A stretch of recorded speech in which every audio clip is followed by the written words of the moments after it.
Hola a todos, bienvenidos. Junto a mi compañero Matías Medina y yo, Diego Rojas, estudiantes de Química y Farmacia de la Universidad Autónoma, hablaremos sobre Neuropatología 3. Aquí algunas de las enfermedades que veremos en esta sesión y junto a sus causas, patogenia y características clínicas de cada una. Para empezar, hablaremos sobre la esclerosis múltiple. La esclerosis múltiple es una enfermedad demielinizante, crónica, autoinmune e inflamatoria que afecta a todo el sistema nervioso central. Constituye la principal causa de discapacidad neurológica no traumática en adultos jóvenes. También debemos saber sobre cómo se compone el sistema nervioso central y sus funciones. Encontramos la corteza cerebral, el cerebelo, el tronco encefálico, la médula espinal, hipocampo, sistema límbico, entre otros como el hipotálamo, el tálamo y los núcleos grises. Esclerosis múltiple y sus causas. A pesar de que la esclerosis múltiple sigue sin tener una causa que sea clara o causas que sean claras, existe evidencia de que a nivel del sistema nervioso central se produce un trastorno autoinmune, este resultante de un estímulo ambiental en personas genéticamente susceptibles. Algunas de estas teorías que tratan de explicar las posibles causas de la esclerosis múltiple se encuentran asociadas a infecciones virales, como por ejemplo la teoría de los superantígenos microbianos. Tiene que ciertos péptidos microbianos, que serían estos superantígenos, tendrían la capacidad única de estimular de forma fulminante a gran número de linfocitos, incluidos clones de linfocitos autorreactivos, que estos pasarían al sistema nervioso central y desencadenarían la enfermedad. Otra de las teorías de las que se habla es el mimetismo molecular, donde se plantea que durante la evolución de la infección se produce la activación de linfocitos TCD4 autorreactivos y de linfocitos B por vía de la determinación antigénica. Esta reactividad cruzada entre antígenos derivados del patógeno infeccioso y los autoantígenos del sistema nervioso central sería la responsable de la reacción inflamatoria autoinmune. En cuanto a la patogenia de la esclerosis múltiple, la hipótesis más aceptada actualmente que se dice de un resultado de una determinada predisposición genética y de un factor ambiental que no se conoce aún, pero que provocarían que las células T autorreactivas, tras un periodo de latencia de 10 a 20 años, serían activadas por un factor sistémico o local. Esto originaría una reacción autoinmune que desencadenaría la reacción de inflamación y desmielinización.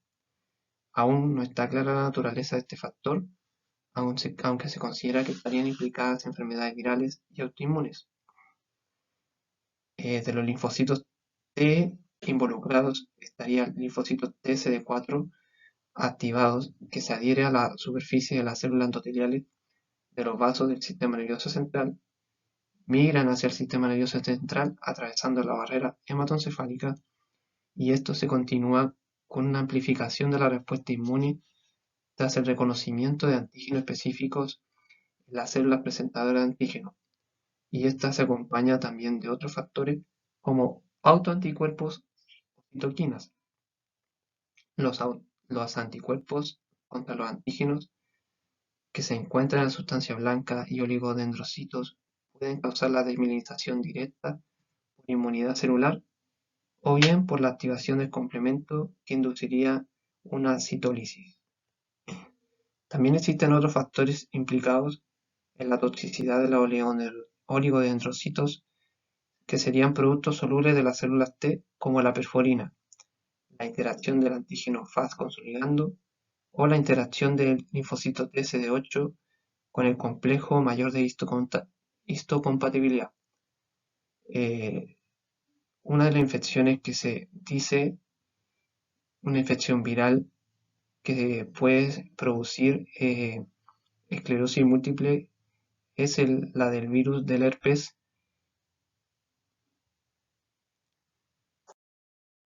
Bueno, aquí en este tiempo podemos ver algunas de las manifestaciones clínicas que se pueden producir en la esclerosis múltiple. Pero para empezar, la característica clínica y que es muy llamativa de esta enfermedad es su gran variabilidad, ya que los signos y síntomas varían según la localización de las lesiones demielinizantes. Esto puede ocurrir a lo largo de todo el sistema nervioso central, pero esta enfermedad presenta ciertas preferencias en ciertas partes del sistema nervioso central, como por ejemplo la médula, el nervio y quiasma ópticos, o en el tronco cerebral, o los pedúnculos cerebelosos, zonas preventriculares, que serían como las zonas de preferencia, las zonas de daño, y bueno, como es a nivel del sistema nervioso central, se ve afectado o se da como consecuencia algunos síntomas y signos, como por ejemplo en la debilidad se produce debilidad muscular, poca estabilidad, en la diplopía, que bueno, no hay una imagen, pero que sería la visión borrosa de la persona que padece la enfermedad, puede presentar visión borrosa, el nistagmo, que es un movimiento incontrolable e involuntario de los ojos, sería esta imagen, la disartría, que sería dificultad para mover los músculos de la boca, dificultad para comunicarse. Y también está la atasia, que describe la falta de control muscular o la falta de coordinación de los músculos o movimientos voluntarios, perdón, como caminar o recoger objetos. En la atasia tenemos esta imagen como representación, que la persona presenta un movimiento, eh, o sea, poca coordinación de los movimientos voluntarios. Tenemos también el deterioro cognitivo representado en esta imagen, deterioro cognitivo. Y hay otras manifestaciones también, como el temblor intencional o bueno, el problema a la visión que estaría relacionada a la diplopía y una baja del estado de ánimo, entre otras manifestaciones clínicas, como la disfunción vesical. Y con respecto a la enfermedad de Alzheimer, algunas de las cosas que debemos saber. Bueno, la enfermedad de Alzheimer es una enfermedad neurodegenerativa que es progresiva y afecta con estos datos epidemiológicos al 8% de la población de 65 años y al 30% de la población mayor de 80 años. Más que por los datos epidemiológicos, es saber a qué población afecta mayormente y desde qué edad, según estudios que se han hecho. Bueno, desde los 65 años en adelante, el riesgo de enfermedad de Alzheimer es mucho más alto y con el pasar de los años va en aumento este riesgo de contraer la enfermedad. Bueno, es una enfermedad que es compleja porque tiene una compleja patogenia. A veces se dice que es hereditaria, que se caracteriza desde el punto de vista anatómico por la pérdida de neuronas y sinapsis, como también la presencia de placas seniles y la presencia que provoca, o sea, se provoca una degeneración neurofibrilar. Son algunas de las cosas que, bueno, se sabe de la enfermedad de Alzheimer.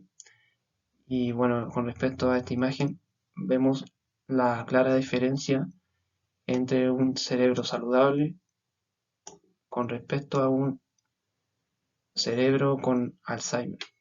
O una persona, o sea, un cerebro de una persona con Alzheimer ya avanzado. Con respecto a la enfermedad de Alzheimer y sus causas, realmente en la actualidad no se conoce a ciencia cierta el mecanismo o la forma en que se desarrolla esta enfermedad, pero sí ha habido investigadores que han planteado varias hipótesis para tratar de explicar esta enfermedad, como lo es, o sea, como se presentan aquí en la diapositiva algunas de las hipótesis, como por ejemplo en la hipótesis amiloide, se propone la idea de que la proteína precursora de amiloide es la causa de la aparición de la placa senil, que se produce en la enfermedad de Alzheimer.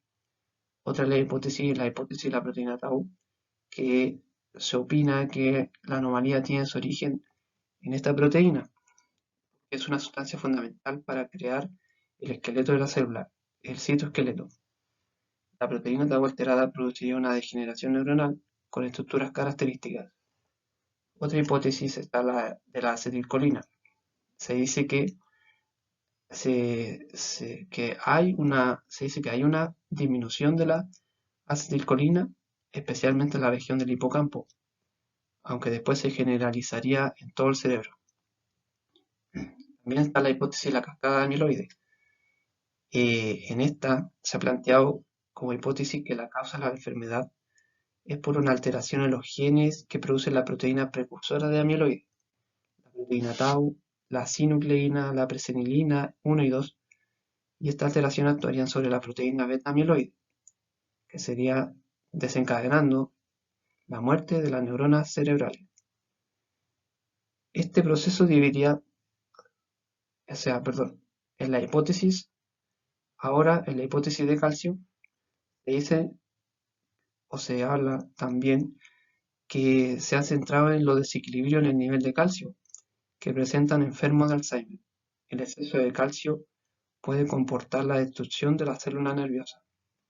Y para finalizar, como alguna de las hipótesis planteadas, estaría la hipótesis vírica, que se dice que existen incluso trabajos encaminados para demostrar si esta enfermedad se produce de origen vírico de la enfermedad.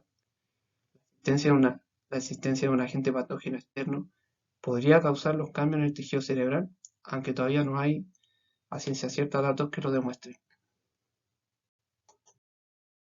Con respecto también a la patogenia de la enfermedad de Alzheimer, se caracteriza por cambios neuropatológicos degenerativos progresivos con deterioro global asociado al funcionamiento cognitivo y personalidad.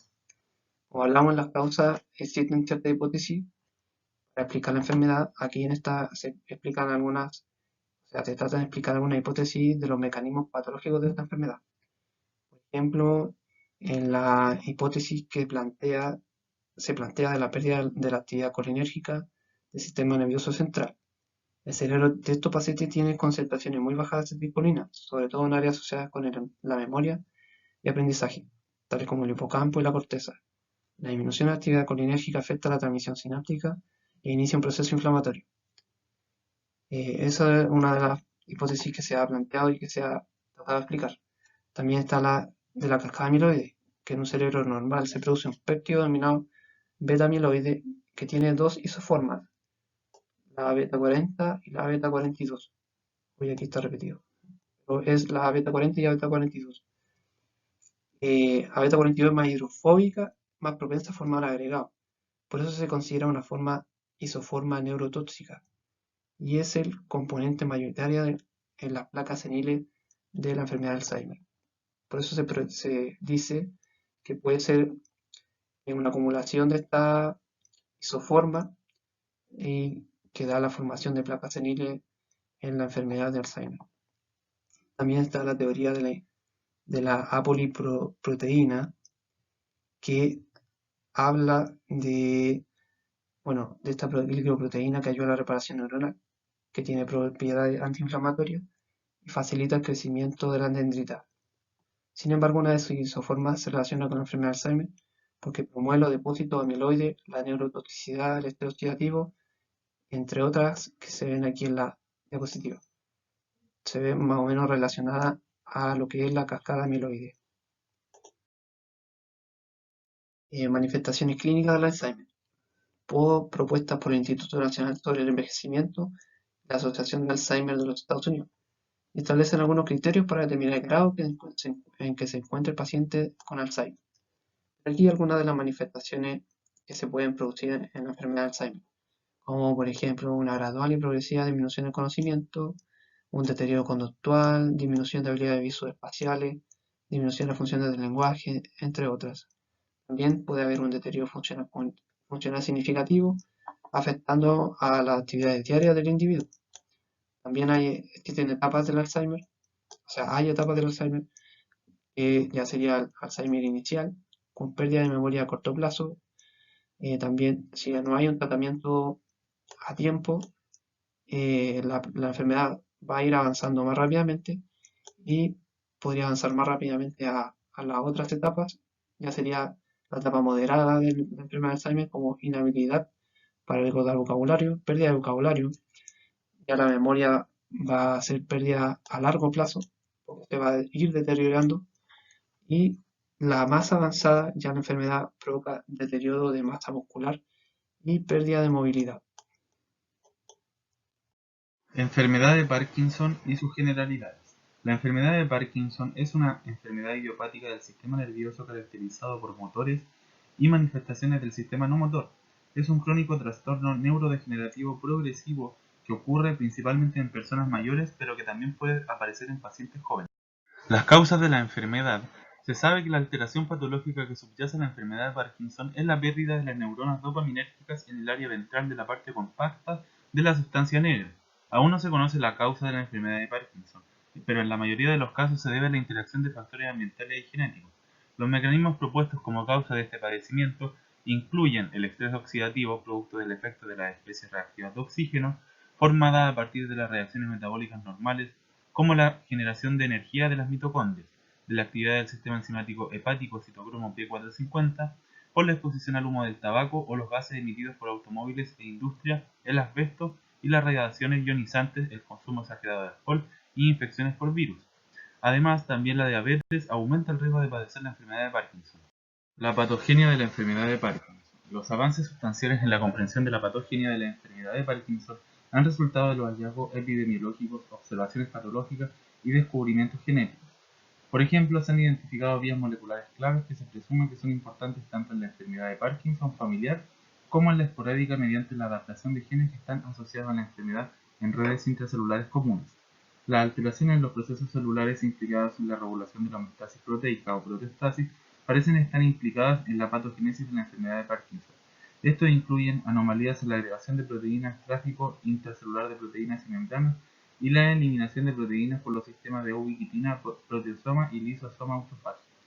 Los patólogos también han aportado hipótesis comprobables sobre la patogénesis de la enfermedad de Parkinson. Por ejemplo, la estratificación de Bragg de la enfermedad de Parkinson propuso que el proceso patológico se propaga en un patrón estereotipado de una región cerebral susceptible a la siguiente. Bragg y colegas planteó la hipótesis de que este proceso comienza periféricamente, obteniendo acceso al sistema nervioso central a través de la ruta nasal-gástrica y se propaga entre neuronas transinápticamente. Los resultados de 4 casos separados de pacientes con enfermedad de Parkinson que recibieron trasplantes de neuronas mesencefálicas embrionarias mostraron que las inclusiones similares a cuerpos de Lewy podrían desarrollarse dentro de las neuronas injertadas. Este hallazgo estimuló la sugerencia de que la propagación de la patología de la enfermedad de Parkinson está mediada por la transmisión crónica de alfa-sinucleína entre neuronas.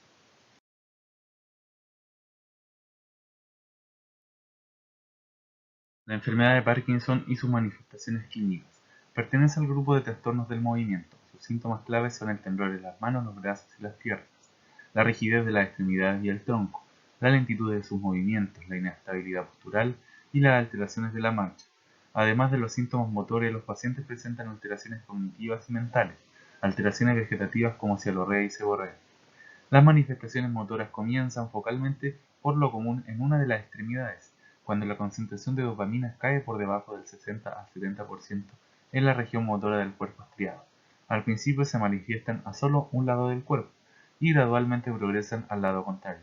Los síntomas consisten en el temblor, que es el síntoma más frecuente de la enfermedad, las alteraciones del tono muscular, tanto los músculos flexores como los extensores, están afectados en el paciente con enfermedad de Parkinson, por lo que puede observarse las siguientes alteraciones del tono muscular: el aumento del tono muscular en reposo, la disminución en la distensión durante la movilización pasiva y aumento de la resistencia a la extensión y mayor facilidad para la flexión. La asinesia se define como la ausencia del movimiento y tiene distintas formas de manifestarse. 1. La hipocinesia consiste en la disminución de la frecuencia y la amplitud de los movimientos espontáneos. Las manifestaciones típicas son disminución en el parpadeo y las expresiones faciales. 2. La marcha parkinsónica se caracteriza por la tendencia a la flexión, la disminución en la amplitud de la zancada y en la elevación del pie al caminar. Las dificultades para iniciar la marcha hacen que el paciente tarde en empezar e incluso se quede congelado. La bradicinesia se caracteriza por disminución en la velocidad del movimiento con una paulatina disminución en la amplitud hasta la desaparición del movimiento.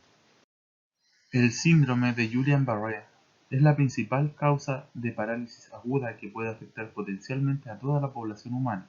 Se cree que el síndrome es una enfermedad inmunomediada, posiblemente provocada por una infección reciente y provocada por un ataque dirigido al sistema nervioso periférico. Se puede dividir en varios subtipos dependiendo del fenotipo, fisiopatología y neurofisiología característica. Desafortunadamente, las tasas de morbilidad y mortalidad siguen siendo altas a pesar de la actual comprensión de la fisiopatología y las opciones de tratamiento disponibles. Las causas del síndrome de Guillain-Barré. Nadie conoce por qué exactamente el virus ataca a algunas personas y otras no, y nadie sabe qué desencadena la enfermedad. Lo que los científicos sí saben es que el sistema inmunológico del cuerpo comienza a atacarse a su propio cuerpo, lo que se conoce como una enfermedad autoinmunológica. Comúnmente las células del sistema inmunológico atacan solo a material extraño y a organismos invasores. En el síndrome de Guillain-Barré, no obstante, el sistema inmunológico comienza a destruir la cobertura de mielina que rodea los axones de muchos nervios periféricos o incluso a sus propios axones. El recubrimiento de mielina que rodea el axón acelera la transmisión de señales nerviosas y permite la transmisión de señales a través de larga distancia. Las enfermedades en que los recubrimientos de mielina de los nervios periféricos son lesionados o quedan afectados no pueden transmitir las señales con eficiencia. A ello se debe a que los músculos comienzan a perder su capacidad de responder a los mandatos del cerebro, mandatos que se transportan a través de la red nerviosa. El cerebro también recibe menos señales sensoriales que el resto del cuerpo, resultando en una incapacidad de sentir las texturas, el calor, el dolor y otras sensaciones. Cuando el síndrome de Guillain-Barré va precedido de una infección viral, es posible que el virus haya cambiado la naturaleza de las células en el sistema nervioso, por lo que el sistema inmunológico las trata como células extrañas. También es posible que el virus haga que el propio sistema inmunológico sea menos discriminador acerca de qué células reconoce como propias, permitiendo a algunas células inmunológicas tales como las ciertas clases de linfocitos atacar a la mielina. Síndrome de Guillain-Barré patogénico. Se han reportado múltiples antecedentes y eventos potencialmente desencadenantes. La asociación con infecciones de citomegalovirus, virus de Epstein-Barr, influenza, neumonía, hepatitis, virus Zika. El síndrome de Guillain-Barré es a menudo una lesión nerviosa post-infecciosa inmunomediada. Es probable que haya tres fenotipos puramente desmielinizantes, puramente axonal y desmielinizante con afección axonal. La inmunopatogénesis difiere en cada uno de estos modelos conceptuales y el resultado. Ambos elementos de la respuesta inmune, células T y células B, juegan un papel. El conocimiento actual sostiene que el GBS está mediado por anticuerpos. No todos los anticuerpos antigangliosa son neurotóxicos, pero los anticuerpos que se unen a los gangliosidos GM1 o GD1A en los ganglios de Ranvier activan el complemento que destruye la mielina. El predominio de la afectación axonal motora ha llevado a la designación neuropatía axonal motora aguda. Las manifestaciones clínicas del síndrome de Guillain-Barré pueden manifestarse muy diversamente entre los afectados. Los casos pueden variar desde debilidad leve en las extremidades con recuperación espontánea hasta pacientes cuadriplégicos con uso de ventilación mecánica asistida sin datos de posible recuperación en el futuro. Sin embargo, tarde o temprano los pacientes presentan signos de mejoría. Las manifestaciones típicas del síndrome es la debilidad rápidamente progresiva caracterizada por ser ascendente, iniciando usualmente en la parte distal de la extremidad inferior. No obstante, en algunos casos puede iniciarse proximalmente entre las piernas y los brazos.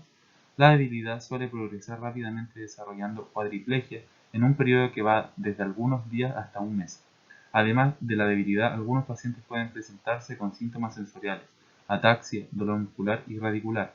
La mayoría de los pacientes presenta hiporreflexia o ariflexia en las extremidades afectadas. En la mayoría de los casos los pacientes estarán hiperreflexivos. El dolor neuropático está presente hasta el 66% de los pacientes localizados, principalmente en la espalda baja, así como en las caderas. Los síntomas autonómicos están presentes hasta en el 65% de los casos, Entre ellos incluyen hipotensión ortostática, hipertensión arterial, arritmia, anhidrosis, retención urinaria y atonia gastrointestinal, así como iridoplegia. Aproximadamente un 20-30% de los pacientes desarrolla falla respiratoria que amerita ventilación mecánica, así como ingreso a la unidad de cuidado intensivo. La dificultad respiratoria se explica por la debilidad en el músculo del diafragma que compromete la inspiración, disminuyendo el flujo de aire.